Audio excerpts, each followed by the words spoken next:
morning to all, and I greet you in the name of the Lord Jesus Christ. One of the interesting art form that we know today is the tapestry. And pag tumingin kayo ng tapestry, these are like embroidered art form. So, madalas yung makita yan ay yung Lord's Supper na pinaghabi-habi ng mga sinulid at nakakabuo siya ng isang magandang imahe. So, gaano man kaganda yung imaheng na nakikita natin sa harapan ng tapestry, ano naman sa pagtingin mo sa likod nito ay ang magulong paghahabi-habi. Kaya, pag tinignan mo ang likod ng tapestry, ay napakagulo at wala kang makitang imahe.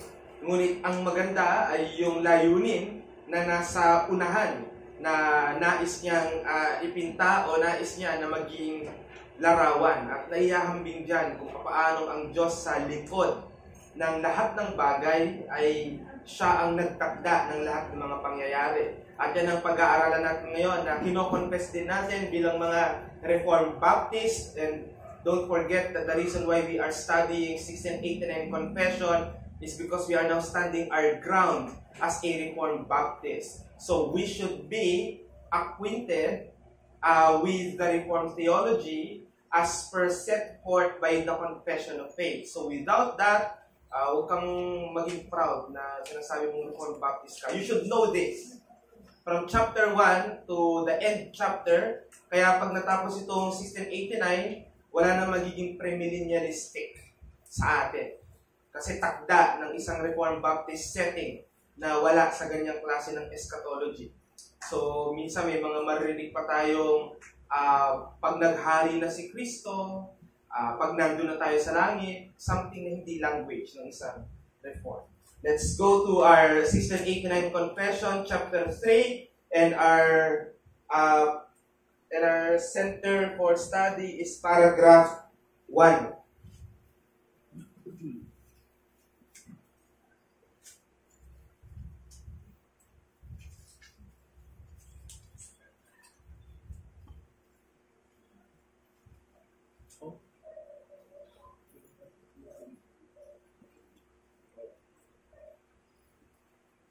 And this is most important to preachers to stand in the pulpit to be attentive to our lectures. Kasi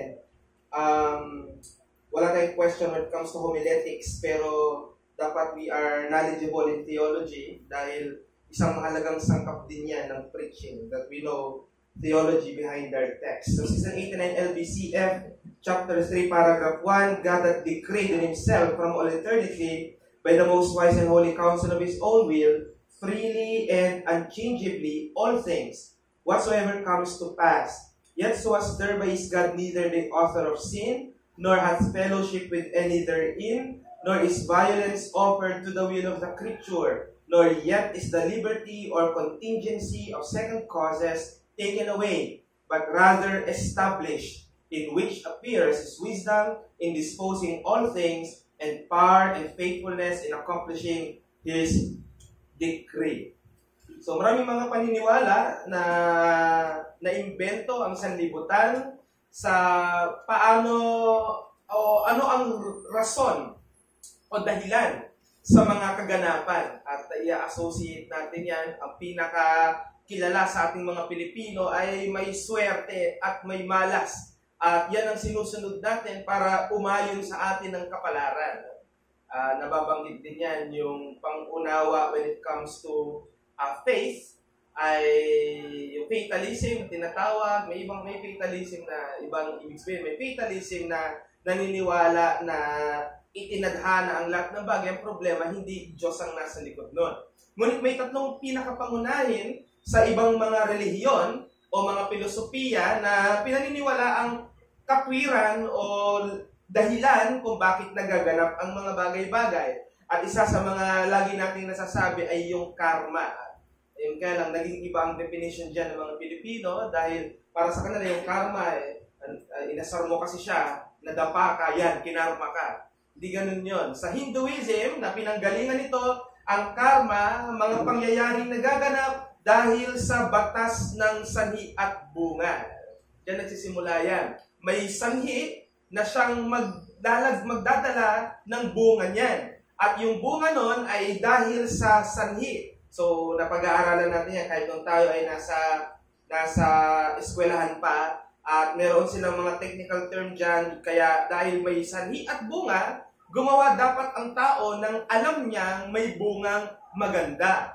So, kahit papano, ang tao may kaalaman kung ano ang mangyayari sa hinaharap at ang dahilan, hindi dahil may Diyos na nasa likod nun, kundi dahil sa inakto ng isang tao o sa kilos na kanyang ginawa. Kaya siya ang may dahilan kung bakit nangyari ang isang bagay. At ang karma, kahit hindi natin alam ang Hinduism, yan ang sistema ng paniniwala ng mga tao. Lalo na nung sinabi ni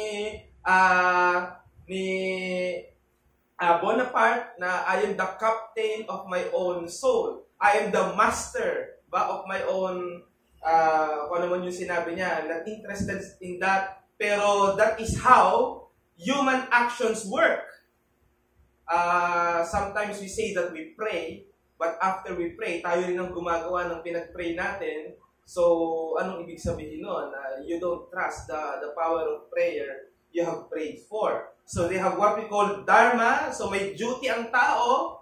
At kapag ginawa ng tao yung duty niya na maganda, magbubunga ito ng moksha. Moksha is the liberation. So, kung ikaw ay naghihirap, kung ikaw ay nasa suffering, you should do something for you to be liberated out of it. And that's the promise of moksha. So, karma, in a general sense, is that if you want a good fortune, then do good works.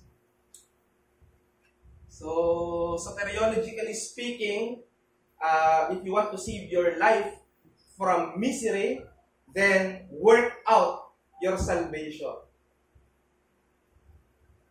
Another thing is naturalism. Paniniwala na lahat ng events ay resulta ng mga natural at scientificong mga proseso.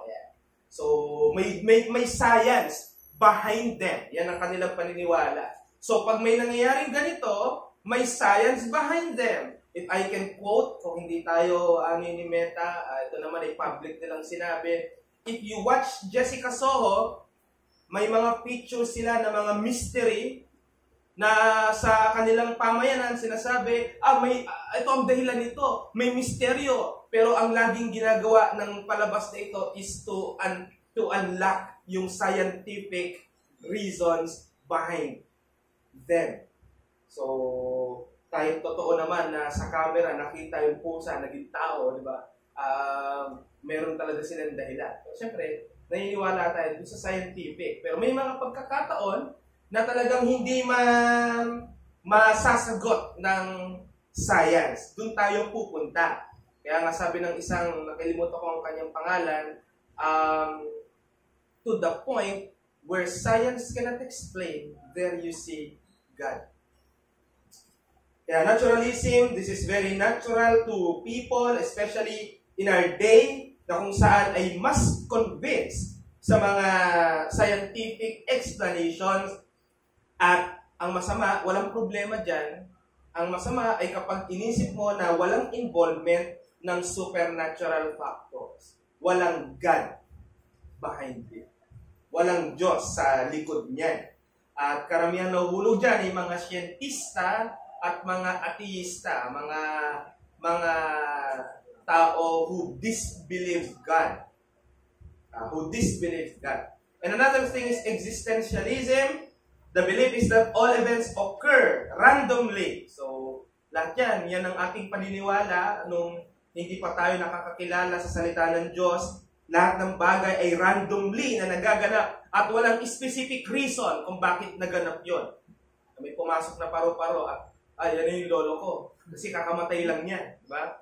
Existentialism believes that walang kinalaman yung nangyari sa nangyayari ngayon. Walang kinalaman yung naiisip mo na ibang pangyayari sa kung bakit nangyayari ang pangkasalukuyan.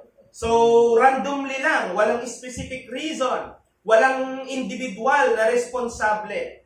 Pero when it comes to events, existentialists believe that each individual is responsible for finding meaning through their choices and action. So, may touch pa rin ng kaunting inspiration. Kasi, napakalaki ng problema ng isang tao na meron kang tinuturing na dahilan kung bakit nagaganap ang mga bagay at hindi Diyos yun. Kaya ang biblical teaching sa pag-aaral natin ngayon, as far as God's decree of all things, dalawa kasi ang ating pag-aaralan, God's decree ng lahat ng pangyayari, then next week, decree pagdating sa salvation. So ngayon, pag-aaralan muna natin, decree of God of all things, and the biblical teaching for that is all events, past, present, and future, are all sovereignly decreed by God from eternity. So, walang malabo dyan. No? Ang paniniwala natin, lahat ng mga pangyayari, nakaraan, kasalukuyan, at panghinaharap, ay malayang pagtatakda ng Diyos mula sa walang hanggan, o mula sa pasimula ng walang hanggan. Bigyan natin ng mukha o likas. Ano ba ang ibig sabihin natin o ano ang kalikasan ng decree ng Diyos? Una, huwag natin kakalimutan, when we speak of God's decree, we speak of it as God is sovereign. Kaya, it is the manifestation of God's ruling over all. It is God, after the counsel of His own will. That's the reason behind everything that happens. It means that God has ultimate authority over all that happens and has determined the course of history and all events within it. So, yan ang sinasabi ng Biblia na katotohanan sa pagiging sangkot ng Diyos sa lahat ng bagay, na siya ang may akda o siya ang may ultimong kadahilanan kung bakit nagaganap ang lahat ng bagay, sapagkat may pagtatakda siya sa mga bagay na yun. At ang kanyang pagtatakda, hindi umaayon sa ano ang nagaganap o ano ang kalikasan ng kanyang mga nilikha, kundi bago pa magkaroon ng lahat ng mga ito, naganap ang kanyang pagtatakda.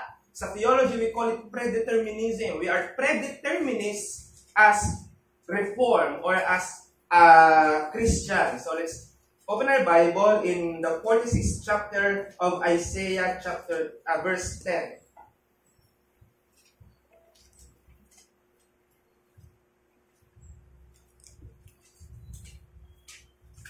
Isaiah chapter 46 verse 10, declaring the end from the beginning and from ancient times things not yet done, saying, my counsel shall stand, and I will accomplish all my purpose. A very clear verse of who God is. Who God was, dahil sa konteksto ng Old Testament, pero is still the God that we worship today in the New Covenant. He declares the end from the beginning. Ano ibig sabihin nun? Tapos na lahat sa ating Diyos. Wala siyang hinihintay. Walang sorpresa na bubungad sa kanyang harapan at sasabihin niyang, ano kaya ang gagawin ko dito? Tayo ang nagtatanong nun sa kanya, what doest thou? Because at the end of the day, it's us who knows nothing about the whole course of God's decree. At ang sabi ng verse ito, He declares the end from the beginning. Tinakda niya yung katapusan buhat sa pasimula.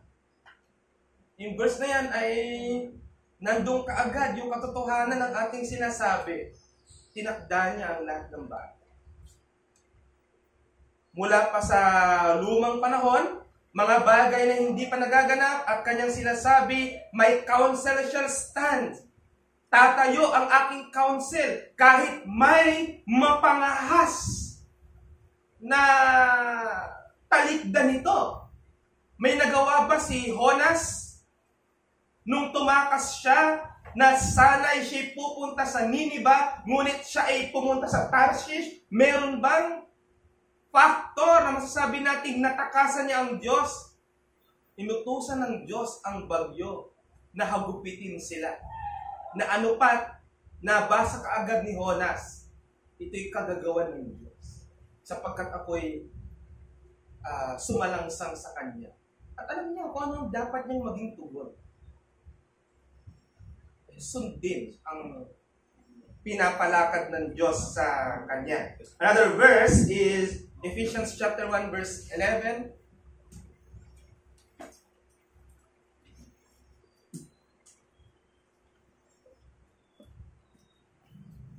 At sabi nito, in Him we have obtained an inheritance, having been predestined according to the purpose of Him who works all things according to the counsel of His will. So, hindi na bago kung ano yung pagpapakilala ng Diyos sa lumang tipan, at ito ay bagong tipan na hindi na bago ang pagpapakilala.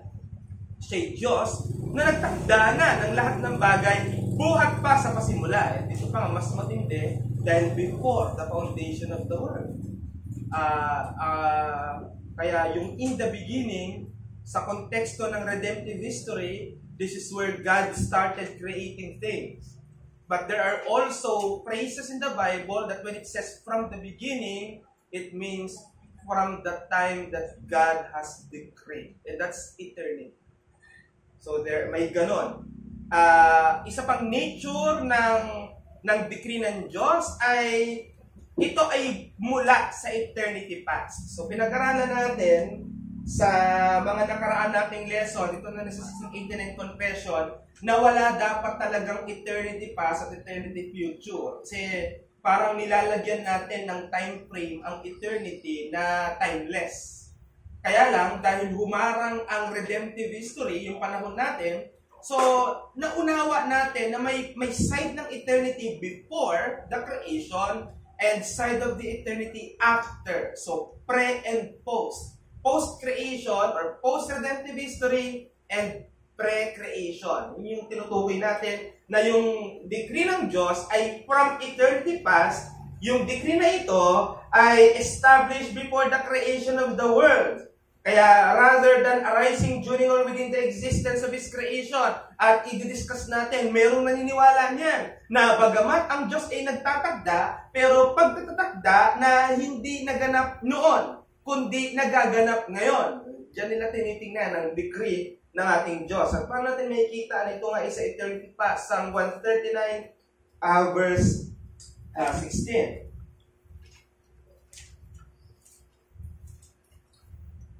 So, Psalm number 139, verse 16. Your eyes saw my unformed substance. In your book were written, every one of them, that days that were for me, when as yet there was none of them. Even yung pictures natin, yung anyo natin, yung substance natin, they were all made because of God's decree. Verse 15, my frame was not hidden from you when I was being made in secret, intricately woven in the depths of the earth. Ganun kalalim. Isa pa hindi mo bilang ang buhok mo, pero bilang ng Diyos. Sa Heidelberg Catechism nakalagay dyan that not even a hair that falls on the ground ay hindi alam ng Diyos. Yan ang sabi ng Heidelberg Catechism, question 1 at answer 1. Acts 4:27 to 28.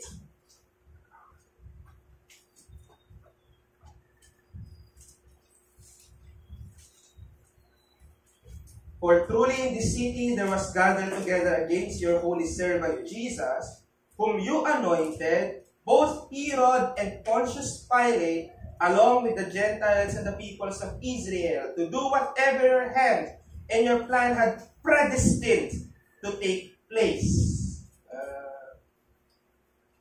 Yung ginawa nila kay Jesus, ang sabi dito ni Apostol Pedro at ni Apostol Juan, mga bagay na itinakda. So hindi kinikilala ng mga apostol na isang bagay ito na dahil lang nagustuhan lang o inibig lang ng mga may galit sa ating Panginoong Jesucristo. Mamaya pag-aaral natin, yun ay second causes lamang. Ngunit, ang ultimate reason behind everything that happened in the cross is because of God's decree. And the very term that the Apostles Peter and John told about it is God predestined it. Tinakda. Destined, itinakda, dati. Predestined. Kaya we are predeterminists. Ano ba yung mga example ng error na naniniwala sa decree pero hindi from eternity past? First is open theism. So remember this, again, especially preachers. Open theism, that is to say, God's decree is post-determined and not predetermined. So ano yung open theism? Parang nagtatagda ang Diyos openly. Pag ginawa to ng tao, this is what I'm gonna do. Pag napunta dito ang tao, this is what I'm gonna decree. Bagamat may aspeto, sa mas malalo na pag-aaral, doon na tinatawag na decretive at preceptive. So doon sa tinatawag nating decretive, ito yung talagang sinabi niya na huwag mong gawin to. Pag ginawa mo to, ito ang parusa mo. Kung gano'n ang sinasabi, totoo yon. Pero yung open theism na walang blueprint ang Diyos, hinahayaan niya yung liberty ng kanyang mga creation na gumalaw according to their course, and God has no idea of what they are going to do, and after that, God will decree out of their actions. This is error. Yan ay mali na post-determined at hindi predetermined ang tao. Isang classic example niyan is that when we pray, minsan sinasabi natin, kaya hindi pinangyayari ng Diyos because you are not praying for it. Well, speaking of God's decree, ayoko lang na ma-abuse natin ito, is hindi yun ang dahilan. Whether you pray or not, kung hindi yan decreed ng Diyos, hindi yan magaganap. Kaya ano ang tamang prayer? Your will be done. You are praying something and you're not sure if God is going to grant you that prayer. Learn in prayer to say, teach me to accept whatever it is that your will is for me. Ano yung prayer ng isang sikat na German preacher? Lord, grant me the serenity to accept the things that I cannot change. And courage to face the things that, parang gano'n. Yung may kabisa, nasa Lord na. No? Pero pwede nyo ma-search yung prayer na yun. Open theism, and of course, Arminianism. So, kinalaman lang, akala ko ang Arminianism ay tungkol lang sa salvation. Hindi. Dahil damay dyan ang decree, dahil tinitingnan dyan, yung pagtatakda ng Diyos. Paano nila naiintindihan yun? In Arminianism, God's decree ay yes, sa eternity past. Parang kapareho natin. Ang open theism, hindi. Nagre-respond ang Diyos. Sa Arminianism, yes, we believe that God's decree is from eternity past. Parang kakampi na natin, pero wait, how do you explain it? What do you mean that God's decree is based on foreknowledge? Eh, ganito ang paniniwala nila. Ang Diyos kasi, omnipotent at omniscient. Kaya kahit siya ay nasa eternity past, makikita niya yung gagawin nung nasa future, kaya dahil nakita niya yung magagawin nung nasa future, nag-decree siya in eternity past. That's blatant wrong. That is not how we understand it. God's decree is not based on foreknowledge. Bagamat ginagamit natin ang terminong foreknowledge as reform, pero speaking of God's decree is not based on foreknowledge. Remember that. God's decree according to the Bible is based on His sovereign will. Na walang umaapekto sa kahit anong mga yan. Ang puntong makikita natin dyan is that God's decree is the exercise of His sovereignty. It is the exercise of His sovereign will na which He has ordained every event in history according to His own purpose and not contingent upon human will or decisions. Di ba banggayan? Kung may gustong mangyari ang Diyos, na hindi gustong mangyari ng tao, paano mangyayari doon? Pipilitin ba ng Diyos yung will ng tao para umayon yung tao sa kanyang will? Yan yung maalamin natin. God's decree and human will. Pag pinagsama, syempre, ang tao malikot ang isipan, may sariling gusto, may sarili tayong gusto. Di ba? Not because we are predeterminists, naniniwala tayong controlled tayo 100% by God, that even the way we think is controlled by God.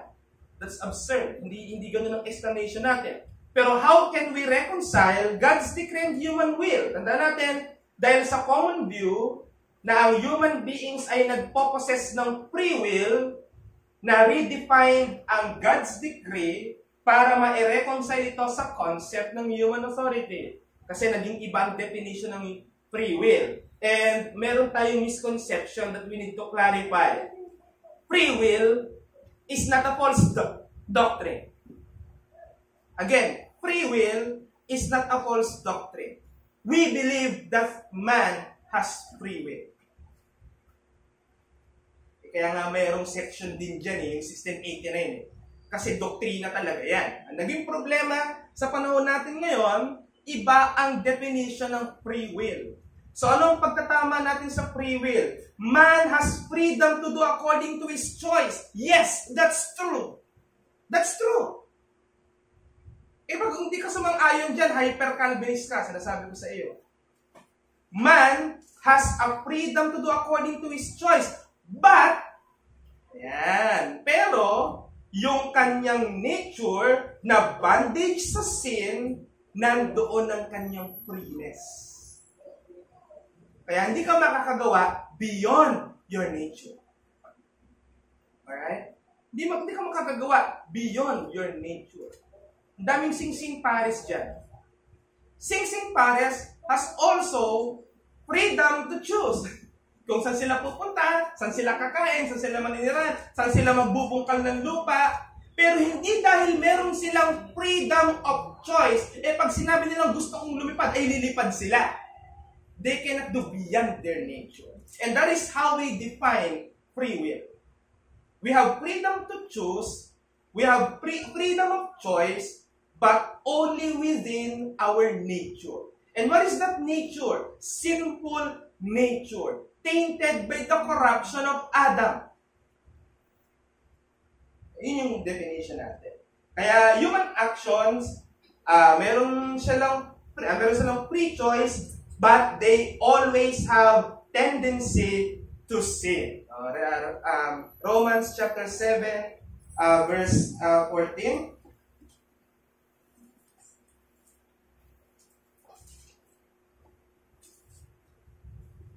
For we know that the law is spiritual, but I am of the flesh, sold under sin. The word sold under sin is like bondage or answered to sin. Yun ang kakayanan na natin according dyan. Ephesians 2:1-3. Ephesians chapter 2 verses 1 to 3. And you were dead in the trespasses and sins in which you once walked, following the course of this world, following the prince of the power of the air, the spirit that is now at work in the sons of disobedience, amongst whom we all once lived in the passions of our flesh, carrying out the desires of the body and the mind. And we were by nature children of wrath, like the rest of mankind. Ano daw yung lakad natin? Malaya. Kaya lang malaya sa di pagsunod. Kasi yun ang nature mo. Malaya sa kasalanan. Malaya sa lalong paggalit sa Diyos. Yan ang freeness ng will ng isang taong wala sa ating Panginoong Hesukristo. Compatible ba ang decree ng Diyos at ang free will ng tao? Yes, that's number one. That is what we call compatibilism. God's sovereign decree and human free will are compatible. Hindi yan magkakakontrahan. Hindi pwedeng hadlangan ng tao dahil lang sa ayaw niya doon sa dinikri ng Diyos ay mababago niya yung decree. That cannot happen. Any serious student of the Word of God, whether you are a Calvinist, Reformed, or whatnot, knows that this cannot happen. Because if God decreed something, it will happen. Sa anumang kaparaanan na itakda ng Diyos, magaganap yan. Katandaan natin, human actions and objects ay tinatawag na secondary causes. So, ng classic example is that ang kamatayan ng isang tao. Sa kamatayan ng isang tao, kahit sabihin mong namatayan dahil mayroong nagpabaya o mayroong hindi siya basta sinugod sa ospital, mga ganon, pwede natin siyang pagbintangan. At mananagot talaga siya. Mananagot siya. Bakit? Kasi sa ating paningin, may dapat kang ginawa na hindi mo ginawa. Second cause yon. Pero, behind it, yung sinasabi nating oras niya na talaga. Pero sa theological sense, takda ng Diyos na maganap. So, yun ang paniniwala natin na sinasabi ng Biblia, nakatakda ang oras na mamamatay ang isang tao. Hebrews 9:27, for it is appointed to a man once to die. Death is an appointment made by God. Appointment na hindi mo kailangan ng consent. Hey, I'm an angel from God. Do you want to die on July 27, 4 p.m.? No. It will happen without your knowledge. It is appointed by God. Though, meron tayong pwedeng iturong tao, kunyari, example naman, sinaksak ka. Pwede bang sabihin ng sinaksak, sovereign gracer ako at naniniwala ako na Diyos ang nagtakda nun. Ginamit lang ako. Walang ganong magsasabi. So, kahit ang isang tao, siya yung gumawa ng masama at kahit itinakda ng Diyos yon, mananagot yung tao dahil siya yung gumawa ng masama. And hindi niya pwedeng sabihin na Diyos ang nagtakda nun, bagamat totoo yon, pero walang ginawa sa yung Diyos para gawin yon. At the end of the day, ikaw ang may plano at ikaw ang gumawa ng pagpatay. Hindi kasama ang Diyos sa ginawa mo. Hindi siya accessories ng iyong crime. Sa Pilipinas, di ba, meron tayong accessories to crime. Kunyari, pinatay mo yung tao dahil sa pamalo. Kung ikaw yung nag-abot ng pamalo, kasali ka sa kulong. Ganyan ang batas dito. O sige, ito, pamalo. O kahit sabihin mong hindi ko yung pumatay, ikaw ang nagbigay sa kanya ng instrument for murder, kasali kang mamamatay. Mananagot ka. Compatibility means that individuals in their actions are responsible for their own sins and they are accountable for it. Ito lang yung bagay na baka hindi nyo natin masyadong ma-originate. Ma-articulate in our minds. Paano nga magaganap na Diyos ang nagtakda ng isang bagay na mangyari, kasama ang kasalanan, pero wala siyang pananagutan. Sa pagiging makapangyarihan ng Diyos, kaya niyang maganap ang lahat ng kanyang dinikri kahit wala siyang control na ginagawa sa mga creation. Kaya niya yun. Hindi natin maisip yun, pero kaya niya yun. Because at the end of the day, He is omnipotent. God. Acts 2:23,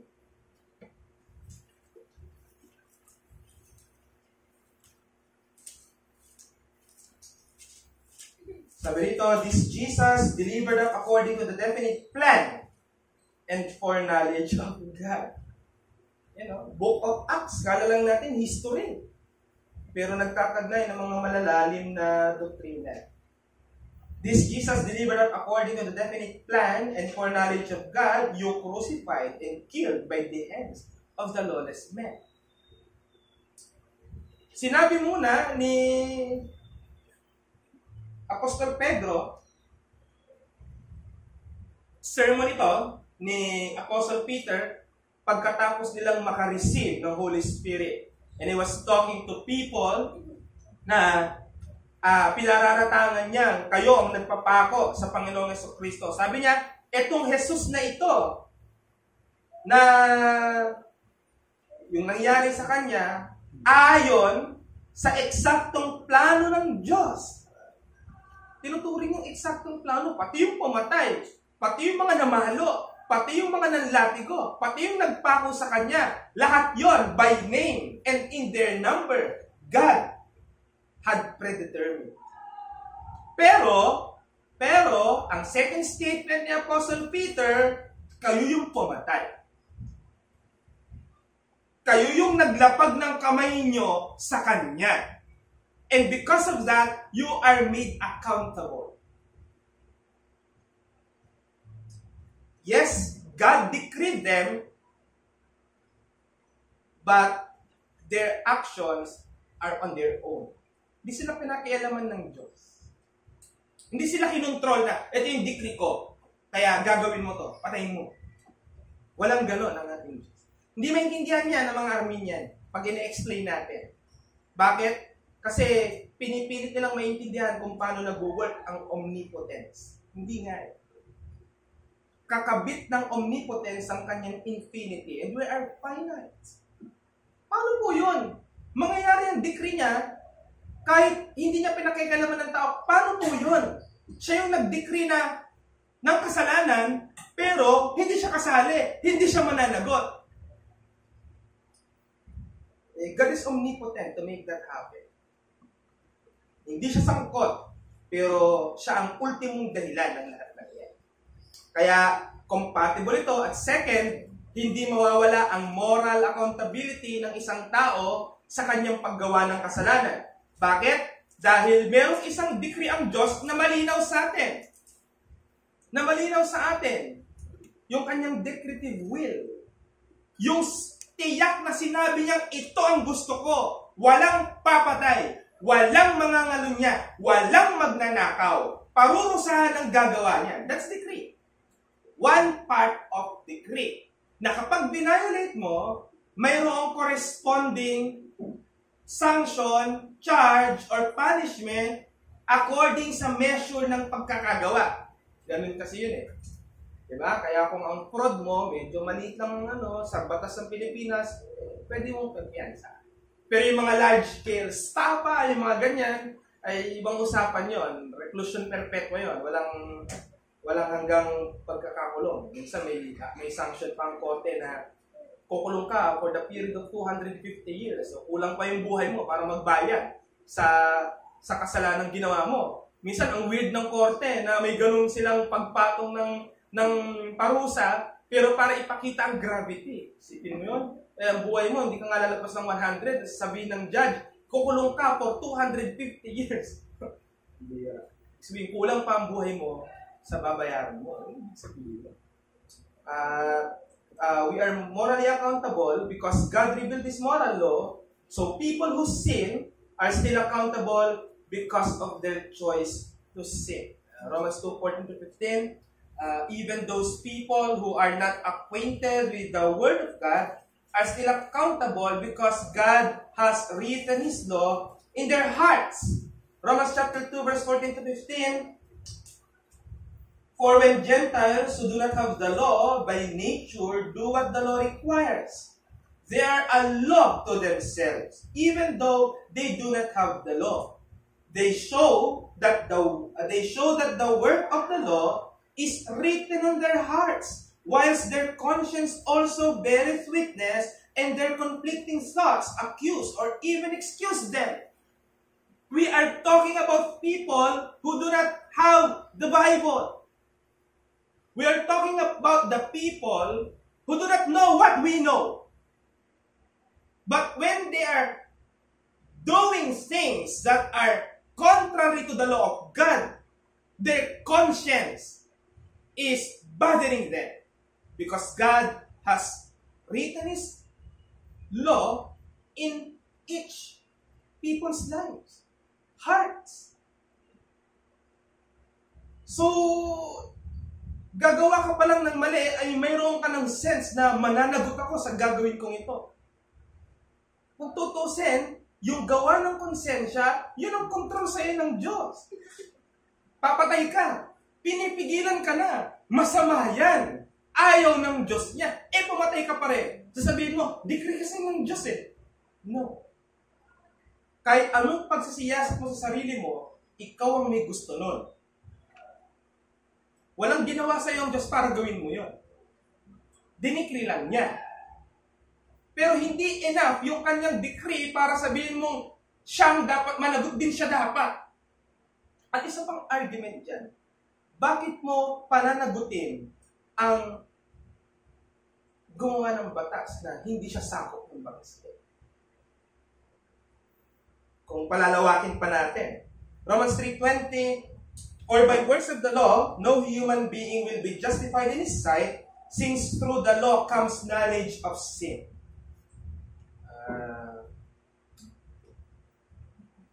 Hindi daw nagkasala si Cain dahil wala pa dong thou shalt not murder nung time na yon. But take note, ang sinabi ng Romans 2:15, nandun na yung konsensya. At kung hindi nagkasala si Cain, bakit hindi niya masabi ng harapan sa Diyos, nasaan si Abel nung pinatay niya ito? Ang sagot niya is, am I my brother's keeper?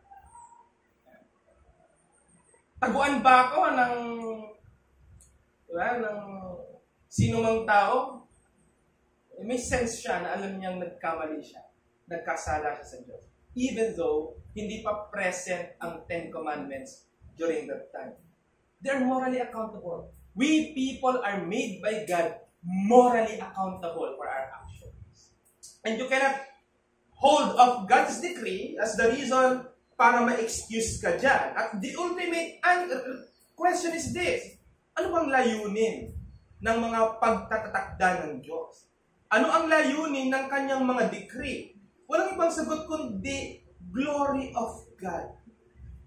Minsan, pati yung mga masama na kanyang pinepermit, ang tawag natin dyan ay permissive will, yung mga masasama na pinepermit niya, ay hinahayaan niyang maganap dahil mayroon siyang plano na mas magtataas sa kanya in the end.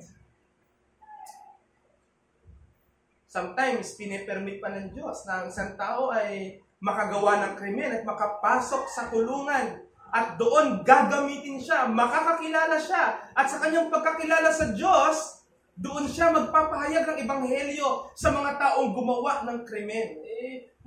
Pwede po ba ang isang ebanghelista ay pumasok sa loob ng kulungan? Yung mga taong to ay hindi men of peace. Sinabi nga ni Apostol Pablo I am the chief of sinners. Hindi literal yun na siya ang pinakamasamang tao. Kundi dahil siyang mas nakakilala sa sarili niya, kapag ang tanong ay sino ang pinakamasamang tao, you cannot think of others but yourself. Kung concerned ka talaga at kinikilala mo ang sarili mo bilang isang makasalanan. Pero kung ikaw yung tao ngayon, nakikita ko rin naman kung makasalanan ako, kaya lang, konti lang, yung katabi ko mas marami, well, sabi nga dun sa pag-aaral namin, you have a seared conscience. Delikado yan. Pag-pray natin na mawala yan. Romans 11:36, for from Him and through Him and for Him are all things. Siya ang dahilan-dahilan ng lahat ng bagay. Therefore, to Him be the glory forever. Point ay pagkatakda ng Diyos ang lahat ng bagay in history para sa ultimong kaluwalhatian ng kanyang banal na pangalan. One classic example is when Joseph was sold to Egyptians by his brothers. From Genesis 32 to chapter 15 ng Genesis, may kita natin na ang Diyos ay pinahintulutan na si Jose ay alipinin. Na si Jose ay makaranas ng kalupitan ng kanyang mga kapatid. At dito talagang napakawalang katarungan nito. Bakit magtatakda ng ganito ang Diyos? Pero ano ang naging dulo ng pangyayaring yon? ang pagkakaalipin ni Jose sa isang banyagang lugar, hindi naman nila lugar ang Ehipto, yung pala doon siya itataas ng Diyos. Siya ang naging pumapangalawa sa Paraon. At dahil doon, nakaranas sila ng kasaganaan, samantalang itong mga kapatid niya ay nakaranas ng kagutuman, ay ginamit upang magligtas ng mas maraming tao. Ganyan ang pagtatakda ng Diyos. Hindi man makatwiran sa atin ngayon. Hindi ko maintindihan. Bakit pinapahintulutan ng Diyos mangyari ito? Tumingin ka sa likod. Yung gumagawa, yung nagtakda, ano ang panghinaharap na itinakda niya at bakit yan ang naging kanyang kaparaanan at magkaroon ka ng kaaliwan. Sapagkat tustos ng mga salita ng Diyos na sa lahat ng kanyang mga misteryosong probidensya, walang hindi nauwi sa maganda. Para sa kanyang kapurihan, at number 2, para sa ating kabutihan at karunungan. Ang decree ng ating Diyos ay laging mabuti at matalino. Matalino. Serving His perfect plan for creation. Mayroong hyper din na nagsasabi, lahat daw ng good ay para lang sa mga elect. Hindi totoo yun. The ultimate good is for the elect. Kasi tayo yung tagapagmana ng langit at lupa. Tayo ang tagapagmana ng langit at lupa.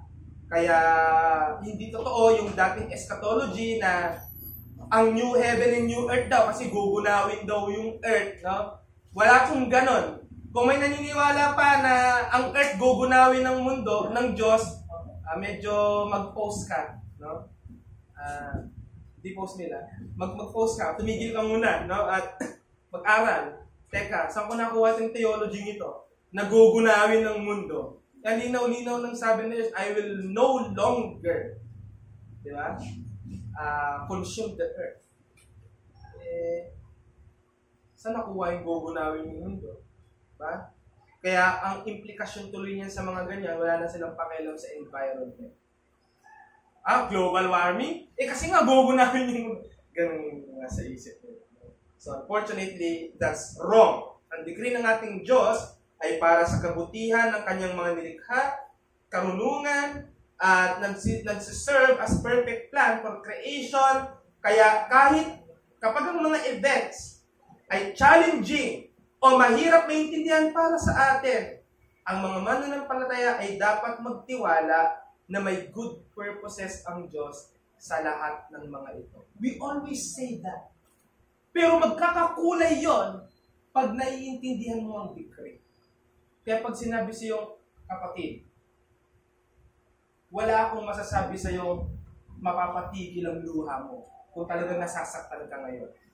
Pero always remind yourself that in all of this, God has good purposes. For you, for people na hurt, or even the people who offense. Pag sabi ko who offense, yung gumagawa ng offensing, ang offended, ikaw. Kunyari, ikaw yung offended, may good para sa'yo. At kung mananampalataya rin yung offender, may good din para sa kanya. Kaya huwag kang magpipray sa isang kapwa mo Christian na Panginoon. Ibagsak mo, galit mo sa kanya. Kapatid mo yun. Ang ipag-pray mo, Lord, itama mo yung puso ko na bitter. Na bitter. Na dapat hindi ko ito nararamdaman. Kasi alam mo yung decretive will. Kaya madetermine mo rin kung mali ang puso mo, mali ang nararamdaman mo, mali ang pagtingin mo. Lalo na pagdating sa magkapatirang aspeto. The classic example is that wala tayong takot pumunta kahit doon sa mga event na nandoon yung mayroong mga something sa atin. Because if you have a clear conscience, bakit ka magtatago? Bakit ka takot na humarap sa kanila? Takot kang mabulyawan? Hayaan mo ma-expose kung sino sila. Huwag ka lang magtibo. Hayaan mong makita ng mga tao anong klaseng ugali itong mga ito. Hindi pag sinigawan ka, mas malaki pa yung bibig mo sa kanya. Galit ka rin, no? Tapos ang masama, ang mga tao, parehas baptist. Isa dun. Ganun na magiging tingin.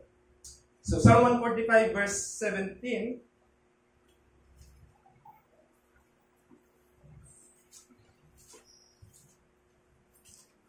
the Lord is righteous in all His ways and kind in all His works.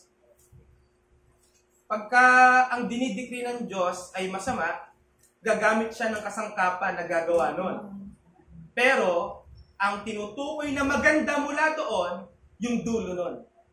Bakit niya pinapahintulutan yun na mangyari? Hindi yung mismong masama, no? Nakita mo, kinakatay na yung tao, tapos nasa isip mo, mabuti yan. Dahil sabi ng Diyos, mabuti yung gawa niya. Hindi kabutihan yun. Yung aktong krimen ay hindi maganda. Pero ang layunin ng Diyos sa likod nun, ang maganda. Baka ang nakikita mo sa buhay mo ay likod ng tapestry. Magulo, walang imahe, hindi mo alam kung saan tutungo yung art, pero you try to flip it oppositely, and you will see the very good craftsmanship. Sabi nung pastor na kinuha na ng Panginoon, baka sa four corners na ito ay nag-aalala ka kasi hindi mo nakikita yung nasa likod ng pader. Ano kayang meron sa likod ng pader? Kaya sabi, behind the clouds are another clouds. Behind the clouds ay nandoon yung shining radiant ng sun.